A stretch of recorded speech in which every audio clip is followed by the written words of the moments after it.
Manginig ba mayong aga sa inyong tanan? Kada mag-abot ka ni ang Miyerkules ang Badlis, naduduman kung akon abyan nga hunter nga Kristiyano kag ang iyang amigo nga Leon. I am sure familiar ka mo sini, pero tugutin niyo ako sa quick flashback lamang para sa pagsugod sa aton pagpamalandong. May isa ka gentleman na nagtambong sang retreat. Kapag katapos ang banya nagbago, nagid ko, renewed Christian ako, na conversion ako. Kay mapintas gid siya. Pero sa ulihin, hagadan sa mga amigo niya, naginom-inom sila sa isa ka safari adventure, nagtukar naman ang iya pagka-trigger, happy. Gamay lang nga sapat, pong. Pis-pis, pong. And then ang iyagid nga handom kag dumot, amo ang isa ka mabangis nga leon. Ginlagas niya, kag sa ulihin na sighting niya, kag balaan niya nga siya nagid ang maka-capture sini nga prized bounty, pero nag-stack up ang gatilyo. In the end, naglibot gali ang leon, kag the hunter became the prey. To cut the long story short, na-corner siya. Agsang na-corner na siya, kanagangurob na ang leon, nga bag-o siya, kanon, nagluhod siya, nga ba niya dadi lang, may konversyon na gali ko. Nanguros siya, kaya nagsugod, pangamuyo. Sang lapit na lang siya, pang iton, nakibot siya, nagluhod sa tubangan niya, ang leon. Tapos sambal niya, uy, Kristiyano man gali ang leon. Haghambas ang leon, kay makahambal siya. Oo, may misyonero nga nagtudlo sa ila dito sa Africa. Haghambal niya, I am also a Christian. Kag kabalo ko magpangamuyo. Sus, grabe pasalamat niya. Kay nasa lapo niya, leon nga kabalo magpangamuyo. Tapos nagpanguros ang leon. In the name of the Father, Son, and Holy Spirit, haghambal niya, bless us, O Lord. Pasensyaho niyo lang ko, do kakorni sa akon, kay nagabalik ni siya. Pero kuha niyo ang irony of the situation. Ang hunter, may conversion, mapintas man sa gihapon. Ang leon, may conversion, pero nagapangamuyo tuod. Pero ang iya pag-ampo, bless us, O Lord. Meaning, grace before meals. Sino ang meal? Tibalaan nyo na ang istorya. Subong sa pagsugod natin sa panahon sa Quaresma, ginaimbitar kita sa aton Iloy Santa Iglesia to go on a journey of conversion.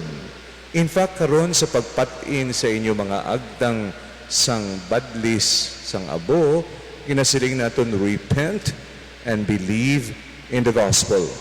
Ang panawagan, klaro, an invitation to enter a journey of conversion. Ini ginasulit-sulit naton asa sa ulihi, kay hindi lang isa ka kuskus, sige ta kuskus sang aton kaugalingon para magbag-o. Ano ang trap? Ang trap kung maminsar kita, nga bastante na kung ang external aton lamang i-address.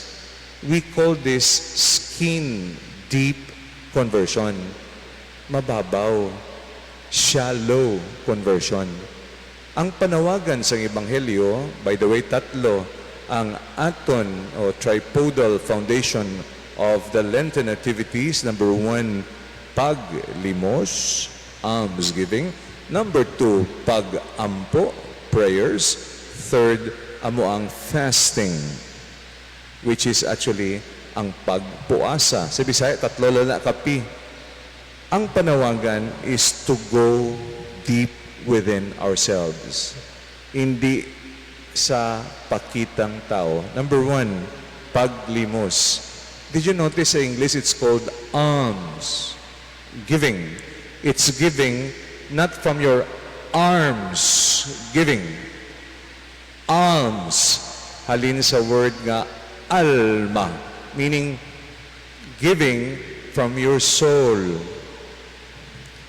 Giving from a decision to sacrifice to become more charitable, to become more generous, even if it will cost you a sacrifice. Giving from your soul, because the more you are generous, the more you align yourself to God who is patient and generous. So ang paglimos, hindi pagpakitang tao, which is external, nga dayawon ka kay naghatag ka, pero halin sa imo kalag mismo. Now, when you do that, you discipline your soul to be more generous like God. Alms giving, not arms giving. Ikaduha, ang pagpangamuyo. Memorize natin ang pagpangamuyo. Salamat sa Diyos, padayono nato na. Pero hindi siya bastante kung wala siya nagapalanupsok ka nagasulod. In fact, the movement of prayer should be interior. The gospel tells us, go to the room. Ang translation sa inner room, which is usually the storage area where we keep the treasures, the provisions in ancient times. So kung pangamuyo ta, hindi masyado dapat fanfare, but rather internal movement. Go to your heart. See your mess. See your attachments. See your addictions. See your failure. But allow God's mercy to cleanse that. It's going inside. Because inside you will also find the strength of God's unconditional love. Conversion happens with that belief. Third and final point, ang pagpuasa. Ang pagpuasa, hindi dapat na ginaanunsyo o makita nila nga may ginasuksok ka nga mo sila nga itong, kagkaroon masiling ka, Migdo, perdi ka sa akong damo diya abo ko. Pati ang abo, bragging rights pa, sang imo pride. Ti abi, imbis nga mangin okasyon for conversion, nangin okasyon for spiritual competition. Ang pagpuasa means also to go deep within ourselves, to feel the hunger within our bodies, but to feel the deeper hunger of our soul, the hunger for holiness, the hunger for intimacy with God, the hunger felt by people, and then how we can respond to that.